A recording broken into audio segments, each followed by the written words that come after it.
जरा सोचिए, आप भाग दौड़ भरी जिंदगी से थक हार के बैठे ही हो कि आपकी आंखों के सामने एक विजुअल और कानों तक एक साउंड आती है जो ये कहती हुई सुनाई पड़ती है, पापा I am tired now, can't live any more. ये कोई फिल्मी डायलॉग नहीं बल्कि गुजरात की 23 साल की आयशा आफरीन की आखिरी पुकार थी। 2021 में उसने साबरमती नदी में छलांग लगाकर अपनी जिंदगी खत्म कर दी। उससे पहले उसने अपने मोबाइल फोन में एक वीडियो रिकॉर्ड किया, लेकिन आवाज में गहरी थकान और बेबसी थी। If is not happy what can I do, I am going everyone stay happy. इन अल्फाजों ने पूरे देश को हिला दिया। उस एक वीडियो ने हमें ये याद दिलाया, dowry is not just a demand, it is a silent death, जो बेटियों की सांसें धीरे धीरे चुरा लेती। कभी दहेज को प्यार और सुरक्षा का तोहफा माना जाता था। एंशिएंट ग्रीस और रोम में प्रॉपर्टी और गिफ्ट बेटी की सुरक्षा के लिए दी जाती थी। मेडाइवल यूरोप में ये रेपुटेशन का सिंबल था। चाइना में इसे जिया जुआंग और अफ्रीका में इसे ब्राइड प्राइस कहा जाता था। यह ट्रेडिशन इंसानियत पर बोझ और लालच की सौदाबाजी बन गई। भारत में वैदिक काल में कन्यादान के साथ गहने देना आशीर्वाद माना जाता था,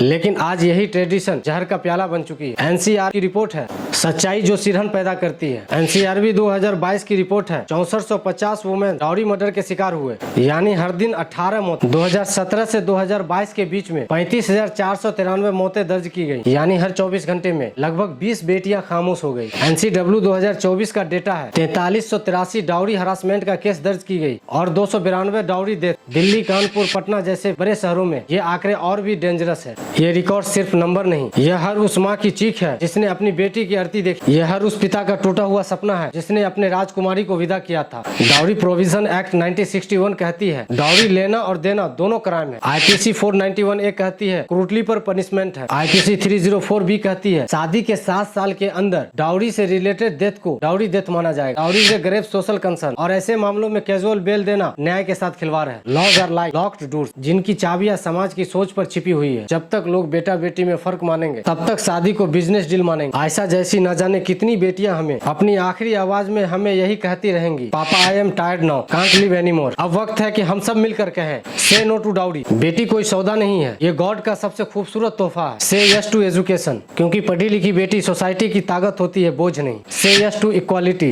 क्योंकि शादी प्यार का बंधन है, पैसों का लेन देन नहीं। और सबसे बड़ी बात यह है कि अगर आज हम सोच नहीं बदलेंगे तो ये आंकड़े दिन प्रतिदिन और बढ़ते जाएंगे और बेटियों की चिताएं जलती रहेंगी। लेकिन अगर आज सोसाइटी जागेगी तो कल होकर हमारी बेटियां कहेंगी, पापा I am not tired, I am ready to live, to dream, to fly.